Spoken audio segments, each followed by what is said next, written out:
Selamat datang di kanal YouTube Ruang Belajar Akil.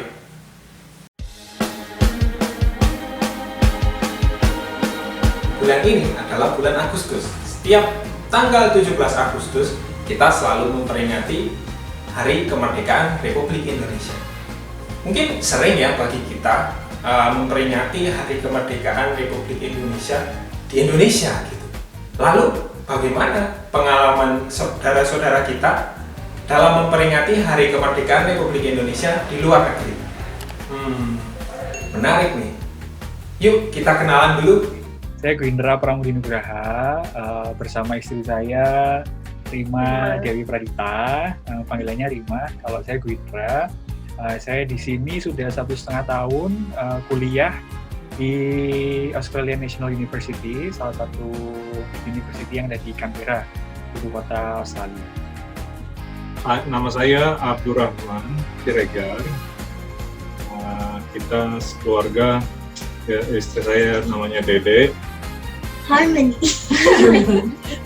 Namanya siapa ya? Rania. Rania siapa? Rania the girl. Rania namanya Rania aja. Ya udah Rania aja namanya. Radit Siregar.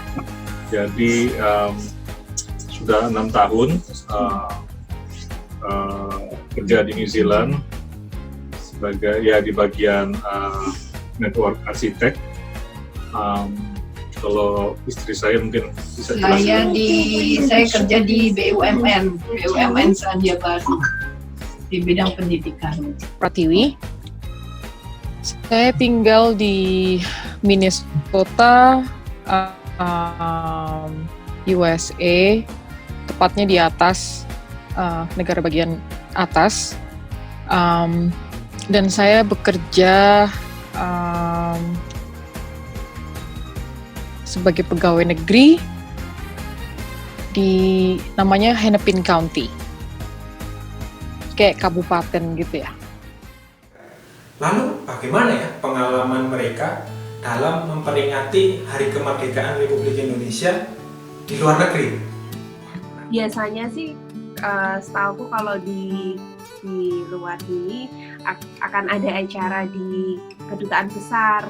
Cuman karena ada aturan social distancing dan sebagainya, jadi kita merayakan sendiri di rumah masing-masing. Jadi sebenarnya nggak ada perayaan formalnya, cuman paling kita mengikuti acara virtual aja sih. Kalau ngerayain perayaan, kalau kayak biasanya kan yang pasti kan kumpul di KBRI ya, karena biasanya ada upacara. Yang anak-anak nih biasanya suka ada games gitu, games yang makan kerupuk atau bowling pakai can soda yang gitu-gitu, tapi nggak ada panjat pinang, cuma ada lomba-lomba yang kayak gitu tuh yang bikin meriah. Cuma tahun ini aja nggak ada.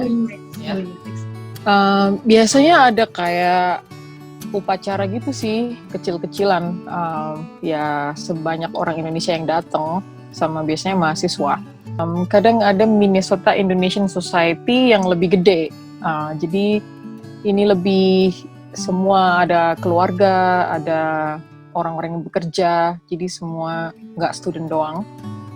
Mereka biasanya mengadakan kayak bazar gitu, banyak yang pada masak, terus ya bisa dijual atau gratis, tergantung organisasinya hari itu gimana. Setelah upacara biasanya ya, terus banyak ada kayak musik, terus ada game-game kayak di Indo gitu. Lalu kira-kira apa ya makna kemerdekaan bagi mereka yang sedang tidak tinggal di Indonesia? Bebas ya, maksudnya kita bebas menentukan nasib hidup kita sendiri gitu, nggak ditentuin nggak tergantung sama orang lain. Apapun yang kita lakuin, masa depan kita adalah di tangan kita gitu. Jadi pertama merdeka itu bersyukur, kita bisa hidup seperti ini. Terus sebagai jiwa muda ya, orang-orang yang masih muda, terutama mahasiswa-mahasiswa, itu merdeka adalah nggak berhenti untuk ngejar cita-cita. merdeka untuk memilih aku bisa belajar dimanapun, termasuk salah satunya adalah pilihan untuk bisa belajar di luar Indonesia. Terus juga merdeka untuk memilih siapa kayak scholarship mana yang bisa aku pilih, terus kemudian merdeka untuk mengungkapkan pendapatku sendiri berdasarkan data-data yang aku punya gitu ya, tapi dengan cara yang baik. Terus merdeka juga untuk setuju untuk tidak setuju dengan pendekatan pemerintah misalnya gitu. Wah, dalam juga ya makna kemerdekaan bagi saudara-saudara kita yang sedang tidak tinggal di Indonesia. Lalu, bagaimana ya agar tetap menjadi Indonesia gitu selama berada di luar negeri? Menjadi Indonesia tuh nggak, kayaknya modelnya saya bisa dibawa keluar dari Indonesia, tapi jiwanya masih jiwa Indonesia ya. Terus kalau kebanyakan orang ya tanya, Inggris aku ada aksennya ya. Jadi kalau orang tanya kamu dari mana, aku tuh dengan bangganya jawab bahwa aku dari Indonesia gitu. Pasti mereka wah keren ya gitu. Terus kepengen tahu lah apa paling nggak bahasa Indonesia, pengen ngomong say hi gitu, bahasa Indonesianya apa gitu, kecil-kecil pasti kita kasih tahu. Kalau aku dari hari pertama datang ke sini, komitmenku adalah bersama-sama dengan para pelajar Indonesia berbagi apa yang aku punya, dan aku meniatkan diriku untuk belajar dari teman-teman Indonesia yang sudah dari sini juga. Jadi walaupun saya di Australia, cuman komunitas kecil kami ini banyak banget orang Indonesia gitu. Nah, kita cerita tentang pengalaman pekerjaan, pengalaman hidup. Saya di Indonesia kan tinggalnya di Jakarta, Semarang, atau Malang. Di sini aku ketemu sama teman-teman yang dari Papua, ketemu dengan teman-teman Indonesia yang nggak satu etnis dengan saya gitu. Kami berdua etnisnya Jawa. Ternyata di sini banyak banget orang yang di luar etnis kami berdua gitu.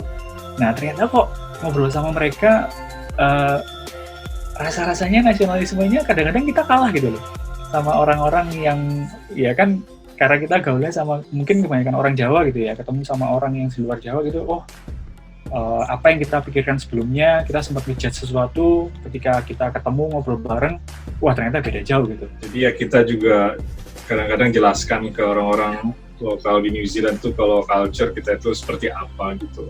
Jadi misalnya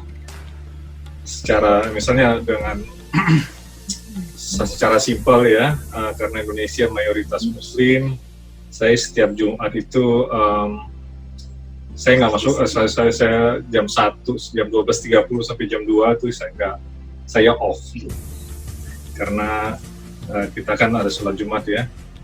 Itu salah satu yang mereka tahu dari orang Indonesia itu adalah mayoritas Muslim.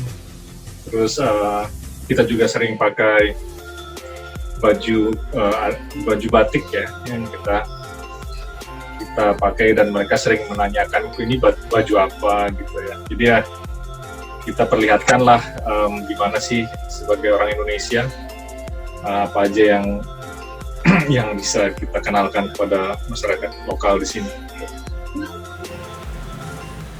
Nah, apa sih harapan saudara-saudara kita tadi untuk Indonesia di masa yang akan datang? Kita semoga Indonesia makin jaya, makin maju, makin dicintai oleh rakyatnya. Amin. Lebih ada pemerataan untuk seluruh wilayah di Indonesia. No more corruption and semangat.